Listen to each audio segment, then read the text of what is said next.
ರಾಜ್ಯ ಸಚಿವ ಸಂಪುಟಕ್ಕೆ ಮೇಜರ್ ಸರ್ಜರಿ. ಸಂಪುಟ ವಿಸ್ತರಣೆ ಜೊತೆಗೆ ಖಾತೆಗಳು ಕೂಡ ಬದಲು. ಮೈತ್ರಿ ಸರ್ಕಾರದಲ್ಲಿ ಮಹತ್ವದ ಆಪರೇಷನ್. ಸಂಪುಟ ವಿಸ್ತರಣೆ ಜೊತೆಗೆ ಒಂದು ಸಾಧ್ಯತೆ ಕೂಡ ಇದೆ, ಖಾತೆ ಬದಲಾಗುವಂತಹ ಚಾನ್ಸಸ್. ಮೈತ್ರಿ ಸರ್ಕಾರದಲ್ಲಿ ಮಹತ್ವದ ಆಪರೇಷನ್ ಆಗುವಂತಹ ಎಲ್ಲ ಸಾಧ್ಯತೆ ಇದೆ.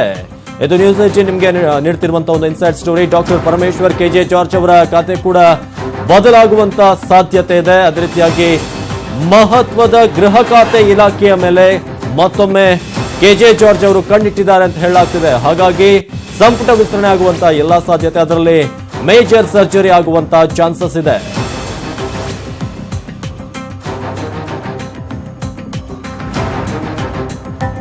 ಸಂಪುಟ ವಿಸ್ತರಣೆ ಜೊತೆಗೆ ಖಾತೆ ಕೂಡ ಅದಲು ಬದಲಾಗುವಂತಹ ಚಾನ್ಸಸ್ ಇದೆ. ಮೈತ್ರಿ ಸರ್ಕಾರದಲ್ಲಿ ಮಹತ್ವದ ಆಪರೇಷನ್ಗೆ ಮುಂದಾಗಿರೋದು. ಸಾಕಷ್ಟು ಭಿನ್ನಮತ, ಅದೇ ರೀತಿಯಾಗಿ ಒಂದಷ್ಟು ಅಸಮಾಧಾನಗಳು ಇದ್ದ ಕಾರಣ ರಾಜ್ಯ ಸಚಿವ ಸಂಪುಟದ ಜೊತೆಗೆ ವಿಸ್ತರಣೆಯ ಜೊತೆಗೆ ಒಂದಷ್ಟು ಖಾತೆಯ ಅದಲು ಬದಲಾಗುವಂತಹ ಚಾನ್ಸಸ್ ಇದೆ.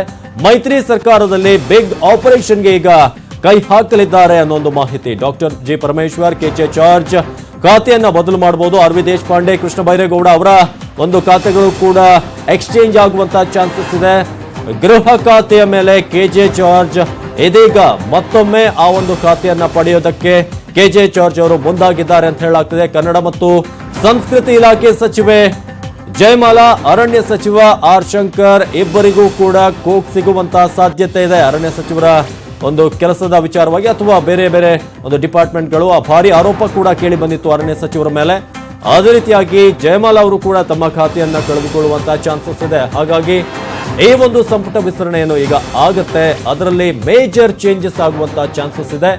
ಸಚಿವಗಿರಿಗೆ ಶಾಸಕರ ಭರ್ಜರಿ ರೇಸ್ ಇದೆ. ಈ ಬಗ್ಗೆ ಹೆಚ್ಚಿನ ಡೀಟೇಲ್ಸ್ ಅನ್ನು ಕೊಡ್ತಾರೆ ನಮ್ಮ ಪ್ರತಿನಿಧಿ ಚಿದಾನಂದ್ ಪಟೇಲ್. ಚಿದಾನಂದ್ ಪಟೇಲ್, ಇದೀಗ ಸಂಪುಟ ವಿಸ್ತರಣೆ ಮಾಡೋದು ಒಂದು ದೊಡ್ಡ ಚಾಲೆಂಜ್ ಸರ್ಕಾರಕ್ಕಿರೋದು. ಏನಾಗ್ಬೋದು, ಯಾರ್ಯಾರಿಗೆ ಖಾತೆ ಸಿಗ್ಬೋದು, ಏನೇನ್ ಚೇಂಜಸ್ ಆಗ್ಬೋದು ಅಂತ? ಅವಿನಾಶ್, ಮೈತ್ರಿ ಸರ್ಕಾರದಲ್ಲಿ 7 ಸ್ಥಾನಗಳು ಖಾಲಿ ಇರುವಂತದ್ದು. 7 ಸ್ಥಾನಕ್ಕೆ ಈಗಾಗಲೇ 3 ಡಜನ್ಗೂ ಹೆಚ್ಚು ಆಕಾಂಕ್ಷಿಗಳಿರುವಂತದ್ದು ಒಂದು ಕಡೆ ಕಾಂಗ್ರೆಸ್ಗೆ ದೊಡ್ಡ ತಲೆನೋವಾಗಿದ್ರೆ, ಅದೇ ರೀತಿ ಜೆಡಿಎಸ್ ಕೂಡ ದೊಡ್ಡ ತಲೆನೋವಾಗಿದೆ. ಅದರಲ್ಲಿ ಪ್ರಮುಖವಾಗಿ ಜಾತಿ ಆಧಾರಿತ, ಪ್ರಾದೇಶಿಕ ಆಧಾರಿತ ಮತ್ತು ಆಯಾ ಕ್ಷೇತ್ರಗಳ ಆಧಾರಿತವಾಗಿ ಸಚಿವ ಸ್ಥಾನವನ್ನು ಕೊಡಬೇಕು. ಅದರಲ್ಲಿ ಪ್ರಮುಖವಾಗಿ ಒಕ್ಕಲಿಗ ಕೋಟದಿಂದ, ಕುರುಬ ಕೋಟದಿಂದ, ನಾಯಕ ಕೋಟದಿಂದ ಮತ್ತು ದಲಿತ ಕೋಟದಿಂದ ಈಗಾಗಲೇ ದೊಡ್ಡ ಮಟ್ಟದ ಆಕಾಂಕ್ಷಿಗಳಿರುವಂತದ್ದು, ಜೊತೆಗೆ ಅಲ್ಪಸಂಖ್ಯಾತ ಕೋಟದಿಂದ ಆಕಾಂಕ್ಷಿಗಳಿರುವಂತದ್ದು. ಆದ್ರೆ ಪ್ರಮುಖವಾಗಿ ಈಗಾಗಲೇ ಈ ಪಕ್ಷೇತರ ಸದಸ್ಯ ಆಗಿದ್ದಂತ ಶಂಕರ್ ಅವರು ಅರಣ್ಯ ಸಚಿವರಾಗಿದ್ದಾರೆ. ಎಲ್ಲ ಒಂದ್ ಕಡೆ ಅವರನ್ನ ಕೈ ಬಿಡುವ ಬಗ್ಗೆ ಕೂಡ ಪ್ರಮುಖವಾಗಿ ಚರ್ಚೆ ನಡೀತಿದೆ. ಯಾಕಂತ ಹೇಳಿದ್ರೆ ಶಂಕರ್ ಅವರು ಒಂದಷ್ಟು ವಿವಾದಗಳನ್ನು ಮಾಡ್ಕೊಂಡ್ರೆ ಎಂಬ ಆರೋಪ ಇದೆ. ಜೊತೆಗೆ ಡಿಎಫ್ಒ ವರ್ಗಾವಣೆಯಲ್ಲಿ ಸ್ವತಃ ಮುಖ್ಯಮಂತ್ರಿಗಳ ವಿರುದ್ಧವೇ ಸೆಟತ ನಿಂತಿದ್ರು ಎಂಬ ಮಾತು ಕೂಡ ಕೇಳಿ ಬರ್ತಿರುವಂತದ್ದು. ಜೊತೆಗೆ ಕಾಂಗ್ರೆಸ್ ಜೊತೆಗೆ ಸದಸ್ಯರಾಗಿ ಒತ್ತಡ ಇರುವಂತದ್ದು ಭಾಗವಾಗಿ ಅವರನ್ನು ಕೈ ಬಿಡುವ ಸಾಧ್ಯತೆ. ಸಂಪರ್ಕ ಕಡಿತವಾಗಿದೆ. ಇದು ಸಚಿವರ ಖಾತೆ ಅದಲು ಬದಲಾಗುವಂತಹ ಚಾನ್ಸಸ್ ಇದೆ. ಜೊತೆಗೆ ಬಹಳಷ್ಟು ಆಕಾಂಕ್ಷಿಗಳಿದ್ದಾರೆ ಇರುವಂತಹ 7 ಸ್ಥಾನಕ್ಕೆ.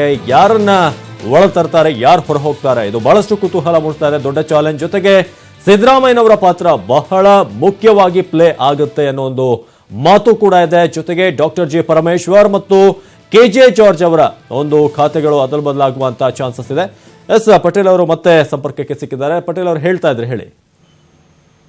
ಅವಿನಾಶ್, ಜಯಮಾಲ್ರವರು ಕೂಡ ಸಚಿವ ಸ್ಥಾನದಿಂದ ಈಗಾಗಲೇ ಅವ್ರನ್ನ ತೆಗಿಬೇಕಂತ ಹೇಳಿ ಚರ್ಚೆ ನಡೀತಿದೆ. ಯಾಕಂತ ಹೇಳಿದ್ರೆ ವಿಧಾನ ಪರಿಷತ್ ಸದಸ್ಯ ಆಗಿರ್ತಕ್ಕಂಥ ಜಯಮಾಲ್ರವರಿಗೆ ಸಚಿವೆಯನ್ನಾಗಿ ಮಾಡಿರುವುದೇ ದೊಡ್ಡ ಒಂದು ಆಕ್ರೋಶ ಕೂಡ ಕಾರಣವಾಗಿದೆ. ಹಾಗಾಗಿ ದಲಿತ ಎಡಗೈ ಗುಂಪಿಗೆ ಸಚಿವ ಸ್ಥಾನವನ್ನು ನೀಡಿಲ್ಲ. ಹಾಗಾಗಿ ಈ ಬಗ್ಗೆ ಆಕ್ರೋಶ ಕೂಡ ವ್ಯಕ್ತವಾಗಿರುವಂತದ್ದು. ಮತ್ತು ಲೋಕಸಭೆ ಚುನಾವಣೆ ಇರೋದ್ರಿಂದ ದಲಿತ ಎಡಗೈ ಗುಂಪಿಗೆ ಸೇರಿದಂತವ್ರು ಯಾರಿಗಾದ್ರೂ ಸಚಿವನ್ನ ಮಾಡಬೇಕೆಂಬ ಮಾತು ಕೇಳಿ ಬರ್ತಿರುವಂತದ್ದು. ಅದರಲ್ಲಿ ಪ್ರಮುಖವಾಗಿ ಕೋಲಾರ ಸಂಸದ ಕೆಎಚ್ ಮುನಿಯಪ್ಪರವರ ಪುತ್ರಿ ಕೆಜಿಎಫ್ ನ ಶಾಸಕಿ ರೂಪಾ ಶಶಿಧರ್ ಅವರಿಗೆ ನೀಡುವ ಬಗ್ಗೆ ಕೂಡ ಚರ್ಚೆ ನಡೀತಿರುವಂತದ್ದು. ಮತ್ತು ಜೊತೆಗೆ ಪ್ರಮುಖವಾಗಿ ಅವಿನಾಶ್, ಖಾತೆಗಳ ಅದಲು ಬದಲು ಬಗ್ಗೆ ಕೂಡ ಚರ್ಚೆ ನಡೀತಿದೆ. ಯಾಕಂತ ಹೇಳಿದ್ರೆ ಈಗಾಗಲೇ ಕಂದಾಯ ಸಚಿವರಾಗಿರ್ತಕ್ಕಂಥ ಆರ್ ವಿ ದೇಶಪಾಂಡೆ ಅವರು ಕೈಗಾರಿಕಾ ಖಾತೆಯನ್ನು ಕೇಳ್ತಿರುವಂತದ್ದು.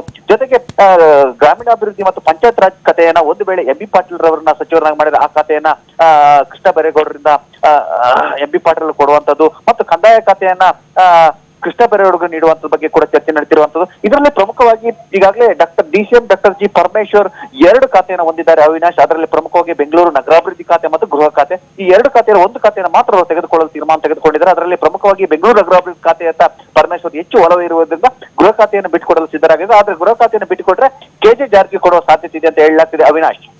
ಚಿದಾನಂದ ಪಟೇಲ್, ಈಗ ಬಳ್ಳಾರಿ ಮತ್ತು ಬೆಳಗಾವಿ ವಿಚಾರ ಏನು ಅಂತ, ಆ ಕಡೆ ಸತೀಶ್ ಜಾರಕಿಹೊಳಿ, ಇಲ್ಲಿ ನಾಗೇಂದ್ರ ಅವರು ಕೂಡ ಆಕಾಂಕ್ಷಿಯಾಗಿದ್ರು. ಇದೇನಾಗ್ಬೋದು? ಯಾಕಂದ್ರೆ ಸಿದ್ದರಾಮಯ್ಯ ಅವರ ಪಾತ್ರ ಎಷ್ಟು ಮುಖ್ಯವಾಗಿರುತ್ತೆ ಇಲ್ಲಿ ಅಂತ, ಯಾಕಂದ್ರೆ ಅವರೇ ಸಮಾಧಾನ ಮಾಡಿದ್ರು ಅಂತ ಹೇಳಲಾಗ್ತಿದೆ. ಅವಿನಾಶ್, ಈಗಾಗಲೇ ಬಳ್ಳಾರಿಯಲ್ಲಿ ದೊಡ್ಡ ಸಮಸ್ಯೆ ಎದುರಾಗಿದೆ. ಒಂದು ಕಡೆ ಜಾರಕಿಹೊಳಿ ಬ್ರದರ್ಸ್ ಅವರು ನಾಯಕ ಜನಾಂಗಕ್ಕೆ ಸೇರಿದಂತ ನಾಗೇಂದ್ರ ಅವರಿಗೆ ಕೊಡ್ಬೇಕಂತ ಹೇಳಿ ಪಟ್ಟು ಹಿಡಿದ್ರು. ಇದಕ್ಕೆ ಸಂಬಂಧಪಟ್ಟ ಪರೋಕ್ಷವಾಗಿ ಹೈಕಮಾಂಡ್ ಕೂಡ ಒಪ್ಪಿಗೆ ಕೊಡ್ತು. ಆದ್ರೆ ಅಲ್ಲಿ ಈ ತುಕಾರಾಮ್, ಭೀಮಾ ನಾಯಕ್ ಮತ್ತು ಪಿ.ಟಿ. ಪರಮೇಶ್ವರ್ ನಾಯಕ್ ಕೂಡ ಈಗಾಗಲೇ ಮುಂಚೂಣಿಯಲ್ಲಿ ಇರ್ತಕ್ಕಂಥದ್ದು. ಈಗಾಗಲೇ ಪಿ.ಟಿ. ಪರಮೇಶ್ವರ್ ನಾಯಕ್ ನಾವು ಮತ್ತು ಈ ತುಕಾರಾಮ್ ಅವರು ಮೂಲ ಕಾಂಗ್ರೆಸ್ಸಿಗರು, ನಾವು 3ಕ್ಕೂ ಹೆಚ್ಚು ಬಾರಿ ಗೆದ್ದಿರುವಂತದ್ದು, ನಮಗೆ ಅವಕಾಶವನ್ನು ಕೊಡಬೇಕು. ಈಗ ಇತ್ತೀಚೆಗಷ್ಟೇ ಪಕ್ಷಕ್ಕೆ ಬಂದಿರತಕ್ಕಂಥವ್ರನ್ನ ನೀವು ಸಚಿವರನ್ನ ಮಾಡಿದ್ರೆ ನಾವು ವಿರೋಧ ವ್ಯಕ್ತಪಡಿಸಬೇಕಾಗುತ್ತೆ ಅಂತ ಹೇಳಿ ಬಳ್ಳಾರಿಯಲ್ಲಿ ಕೂಡ 2 ಬಣ ಸೃಷ್ಟಿಯಾಗಿರುವಂತದ್ದು, ಕಾಂಗ್ರೆಸ್ಗೆ ತಲೆನೋವಾಗಿರುವಂತದ್ದು. ಅವಿನಾಶ್, ಧನ್ಯವಾದ ಮಾಹಿತಿಗಾಗಿ ಚಿದಾನಂದ ಪಟೇಲ್. ಇನ್ನು ರಾಜ್ಯ ಮಹಿಳಾ ಕಾಂಗ್ರೆಸ್ನ ಅಧ್ಯಕ್ಷೆ ಸ್ಥಾನಕ್ಕೆ ಭಾರಿ ಲಾಬಿ ಆಗ್ತಿದೆ. ಇರೋದು ಒಂದು ಅಧ್ಯಕ್ಷ ಹುದ್ದೆಗೆ 6 ಮಹಿಳೆಯರ ಪೈಪೋಟಿ ಈ ಒಂದು ಸ್ಥಾನಕ್ಕೆ ಇದೆ. ಈ ಒಂದು ಅಧ್ಯಕ್ಷೆ ಸ್ಥಾನವನ್ನ ಪಡಿಬೇಕು ಅಂತ ಹೇಳಿ 6 ಜನ ರೇಸ್ನಲ್ಲಿದ್ದಾರೆ. ಲಕ್ಷ್ಮೀ ಹೆಬ್ಬಾಳ್ಕರ್ ಅವರ ಸ್ಥಾನಕ್ಕೆ ಈಗ ಹೊಸದಾಗಿ ಬರೋದಕ್ಕೆ ಈಗ 6 ಮಂದಿ ಆ ಒಂದು ರೇಸ್ನಲ್ಲಿದ್ದಾರೆ. ರಾಜ್ಯ ಮಹಿಳಾ ಕಾಂಗ್ರೆಸ್ ಅಧ್ಯಕ್ಷೆ ಸ್ಥಾನಕ್ಕೆ ಲಾಬಿ ಆಗ್ತಿದೆ. ಪ್ರಭಾವಿ ನಾಯಕರು ತಮ್ಮ ಕಡೆ ಇರುವಂತವರು ಅಧ್ಯಕ್ಷ ರೇಸ್ನಲ್ಲಿ. ಮಾಜಿ ಮೇಯರ್ ಪದ್ಮಾವತಿ ಕಾಂಗ್ರೆಸ್ನ ಕಾರ್ಪೊರೇಟರ್ ಮೂಲಕ ನಾಯಕರಿಗೆ ಒತ್ತಡ ಆಗ್ತಿದೆ. ಡಿ.ಕೆ. ಶಿವಕುಮಾರ್, ಸಿದ್ದರಾಮಯ್ಯ ಮೇಲೆ ಒಂದು ಪ್ರೆಷರ್ ಅನ್ನ ಹಾಕಲು ನಿರ್ಧಾರ ಮಾಡಲಾಗಿದೆ, ನಮಗೆ ಸ್ಥಾನ ಸಿಗಬೇಕು ಅಂತ. ಆ ರೀತಿಯಾಗಿ ಒಂದು ಸ್ಥಾನಕ್ಕೆ ಬೆಂಗಳೂರು ಮೇಯರ್ ಆಗಿ ಒಳ್ಳೆ ಹೆಸರನ್ನ ಮಾಡಿದ್ದೀನಿ ಅಂತ ಪದ್ಮಾವತಿ ಅವರ ಮಾತು. ರಾಜ್ಯ ಸುತ್ತಿ ಸಂಘಟನೆ ಮಾಡೋದಾಗಿ ಕೂಡ ಭರವಸೆ ಮೂಡಿಸಿದ್ದಾರೆ. ಇನ್ನು ಸುಷ್ಮಿತಾ ದೇವ್, ಕೇಂದ್ರ ಮಟ್ಟದ ನಾಯಕಿ, ಅವ್ರನ್ನೂ ಕೂಡ ಒಂದು ಪ್ರಯತ್ನವನ್ನ ಮಾಡಲಾಗ್ತಿದೆ. ನನ್ನನ್ನ ಈ ಒಂದು ಸ್ಥಾನಕ್ಕೆ ನೀವು ಆಯ್ಕೆ ಮಾಡಬೇಕು ಅಂತ. ಮಹಿಳಾ ಅಧ್ಯಕ್ಷೆ ಸ್ಥಾನದಿಂದ ಹೆಬ್ಬಾಳ್ಕರ್ಗೆ ಕೋಕ್ ನೀಡುವಂತ ಎಲ್ಲ ಚಾನ್ಸಸ್ ಇದೆ. ಎಸ್ಎಸ್ಸಿ ಸದಸ್ಯೆ ಶಾರದಾ ಗೌಡ ಹೆಸರನ್ನ ಕೂಡ ಪ್ರಸ್ತಾಪಿಸಲಾಗಿದೆ.